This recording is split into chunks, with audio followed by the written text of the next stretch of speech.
order to truly understand why America is the way it is right now, you have to go back in time. You have to look a little deeper. This situation is far more complicated than they make it out to seem. So many people have asked me, why is this happening? How is it possible that one incident in Minneapolis can cause rioting all across the world? We're seeing riots in France, we're seeing riots in England, we're seeing riots all across Europe, and of course, all throughout the United States. So what is the reason for this?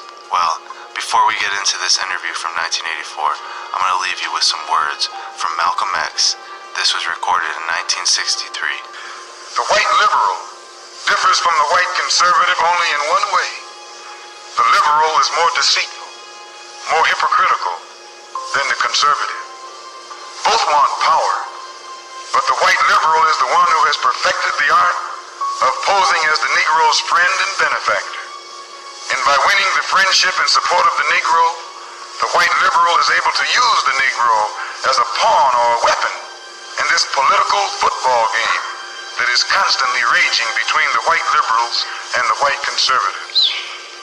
The American Negro is nothing but a political football, and the white liberals control this ball through tricks or tokenism, false promises of integration and civil rights. In this game of deceiving and using the American Negro, the white liberals have complete cooperation of the Negro civil rights leader, who sell our people out for a few crumbs of token recognition, token gains, token progress. Now that you heard what Malcolm X has to say about this situation, let's take a look at this 1984 interview with Yuri Bezmenov. He was a defector from the KGB, and he has some insights as to what's going on today. Check this out. Yuri Alexandrovich Bezmenov. Mr. Bezmenov was born in 1939 in a suburb of Moscow. He was the son of a high-ranking Soviet Army officer. He was educated in the elite schools inside the Soviet Union and became an expert in Indian culture and Indian languages. He had an outstanding career with Novosti, which was and still is, I should say, the press arm or the press agency of the Soviet Union. It turns out that this is also a front for the KGB. He escaped to the West in 1970 after becoming totally disgusted with the Soviet system, and he did this at great risk to his life. He certainly is one of the world's outstanding experts on the subject of Soviet propaganda and disinformation and active measures. Well, you spoke several times before about ideological subversion. That is a phrase that I'm afraid some Americans don't fully understand.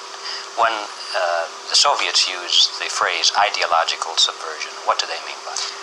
Ideological subversion is the slow process which we call either ideological subversion or active measures, активные мероприятия in the language of the KGB, or psychological warfare.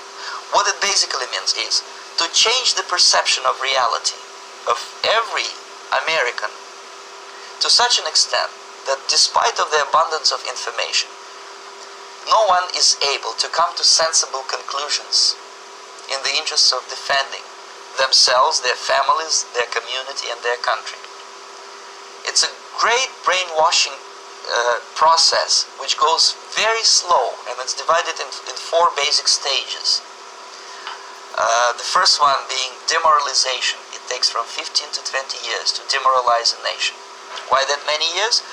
Because this is the minimum number of years which requires to educate one generation of students in the country of your enemy, exposed to the ideology of the enemy. In other words, Marxism-Leninism ideology is being pumped into the soft heads of at least 3 generations of American students without being challenged or counterbalanced by the basic values of Americanism, American patriotism.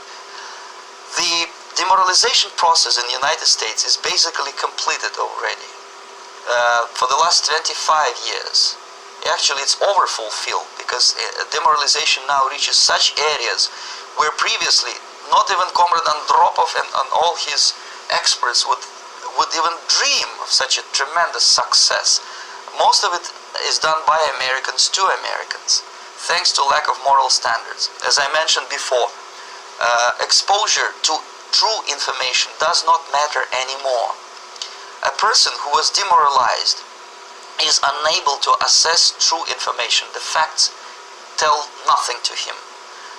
Even if I shower him with information, with authentic proof, with documents, with pictures, even if I take him by force to the Soviet Union and show him concentration camp, he will refuse to believe it until he is going to receive a kick in his fat bottom.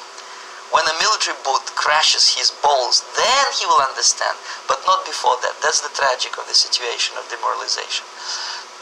The next stage is destabilization. This time, subverter does not care about your ideas and the patterns of your consumption. Whether you eat junk food and get fat and flabby doesn't matter anymore. This time, and it takes only from 2 to 5 years to destabilize a nation. What matters is essentials: economy, foreign relations, defense systems.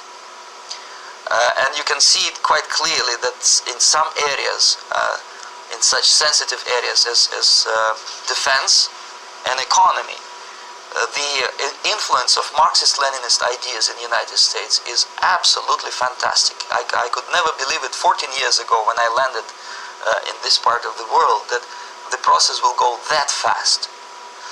The next stage, of course, is crisis. It may take only up to 6 weeks to bring a country to the verge of crisis. You can see it in Central America now.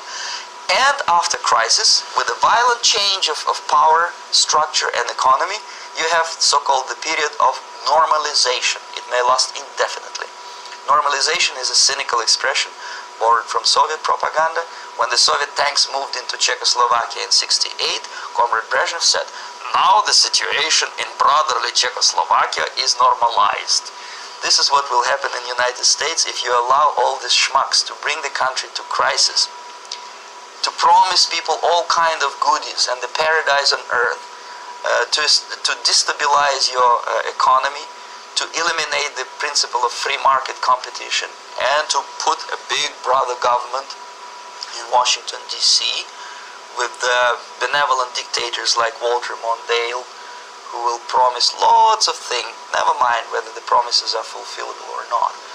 Your leftists in United States, all these professors and all these beautiful civil rights defenders, they are instrumental in the process of the subversion only to destabilize the nation.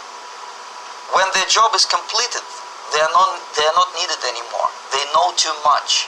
Some of them, when they get disillusioned, when they see that Marxist-Leninists come to power, obviously they get offended.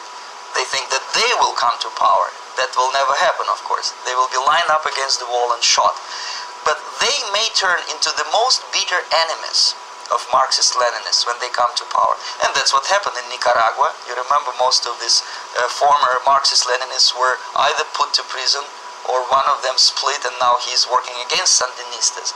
It happened in Grenada when Maurice Bishop was already a Marxist. He was executed by a new Marxist who was more Marxist than this Marxist. Same happened in Afghanistan when first there was Taraki, he was killed by Amin, then Amin was killed by Babrak Karmal with the help of KGB. Same happened in Bangladesh when Mujibur Rahman, very pro-Soviet leftist, was assassinated by his own Marxist-Leninist military comrades. It's the same pattern everywhere. The time bomb is ticking. With every second, the disaster is coming closer and closer. Unlike myself, you will have nowhere to defect. What did you think about that? Was it accurate? Does it make sense now? If you haven't already done so, please leave a comment below and let us know what you think. And don't forget to hit that like button. And please share this video with everybody you know. And until next time, thank you all for watching. God bless you all.